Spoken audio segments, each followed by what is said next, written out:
Hello అందరికీ welcome back to Anu KR vlogs. నేను మీ అనురాధ. ఈరోజటి రెసిపీ వచ్చేసి క్యారెట్ హల్వా. మనం క్యారెట్ హల్వాని ఇలా తురుముకొని వేయించుకొని చేసుకుంటే చాలా టేస్టీగా వస్తుంది. రెస్టారెంట్ స్టైల్లో లాగా చాలా స్పీడ్గా కూడా అయిపోతుంది. ఈ విధంగా మనం చేసుకున్నామంటే మనం తినే ప్రతి ముద్దలో అబ్బా ఆహా అనుకుంటూ తినేస్తారు. అంత టేస్టీగా ఉంటుంది క్యారెట్ హల్వా అనేది.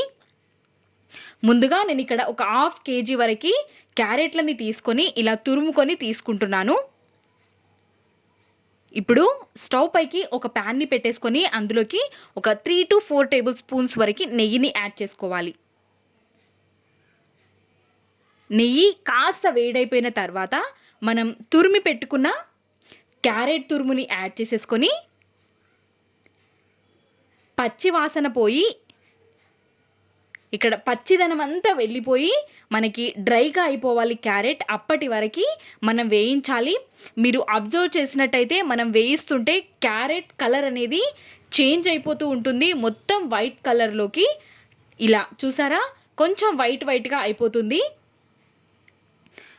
మొత్తం ఇలాగ డ్రై అయిపోయి పొడిలాడుతూ ఉండేంత వరకు మనం క్యారెట్ని వేయించుకోవాలి.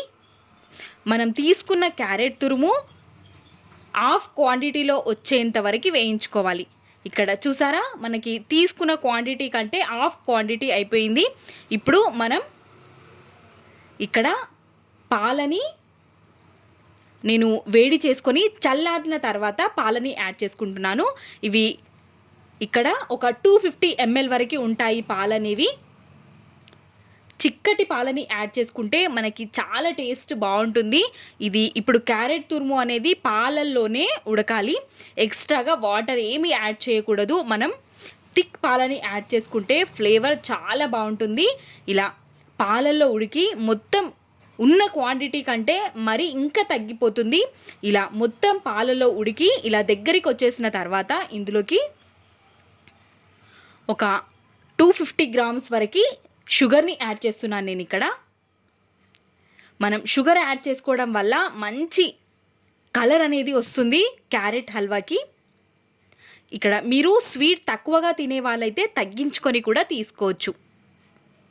ఇలా మొత్తం ఒక్కసారి కలిపేసుకుంటే మనకి చాలా లూజ్గా అనిపిస్తుంది. ఫస్ట్ ఉడుకుతున్న కొద్దీ దగ్గరికి పడుతుంది కాబట్టి మనం ఓపికగా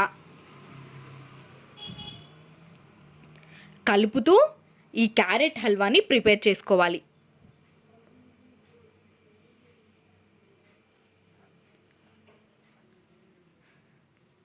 ఇలా ఈ టైంలో మీకు కావాలి అనుకుంటే ఇంకొక 2-3 స్పూన్ల వరకు నెయ్యిని కూడా యాడ్ చేసుకోవచ్చు. ఇలా కలుపుతూ నేను ఇందులో ఒక హాఫ్ టేబుల్ స్పూన్ వరకు యాలకుల పొడిని యాడ్ చేశాను. క్లిప్ మిస్ అయ్యింది. యాలకుల పొడిని యాడ్ చేసుకోవడం వల్ల మంచి ఫ్లేవర్ అనేది యాడ్ అవుతుంది క్యారెట్ హల్వాకి. కాబట్టి ఇలా మనం తీసుకున్న క్వాంటిటీకి చాలా తగ్గిపోయింది క్యారెట్. ఇక్కడ చూసారా, మొత్తం దగ్గరికి వచ్చేసిన తర్వాత ఇప్పుడు మనం ఒక ప్యాన్లోకి ఒక 4 to 5 టేబుల్ స్పూన్స్ వరకు నెయ్యిని యాడ్ చేసేసుకొని ఇప్పుడు మనం ఇందులోకి డ్రై ఫ్రూట్స్ని వేయించుకోవాలి. ఇక్కడ నేను కాజు, బాదాం, పిస్తాని తీసుకొని వేయించుకుంటున్నాను. మీకు ఇష్టమైతే కిస్మిస్ లాంటివి కూడా యాడ్ చేసుకోవచ్చు. ఇక్కడ మంచిగా రోస్ట్ చేసేసుకోవాలి. మనం తీసుకునే డ్రై ఫ్రూట్స్ ఎంత ఎక్కువగా ఉంటే మనకి క్యారెట్ హల్వా అనేది అంత టేస్టీగా ఉంటుంది. నెయ్యి కూడా ఎక్కువ క్వాంటిటీలోనే తీసుకోవాలి. మనం ఈ స్వీట్ చేసినా అందులోకి నెయ్యితోనే మనకి ఫ్లేవర్ అనేది యాడ్ అవుతుంది కాబట్టి ఎక్కువగా తీసుకోవాలి.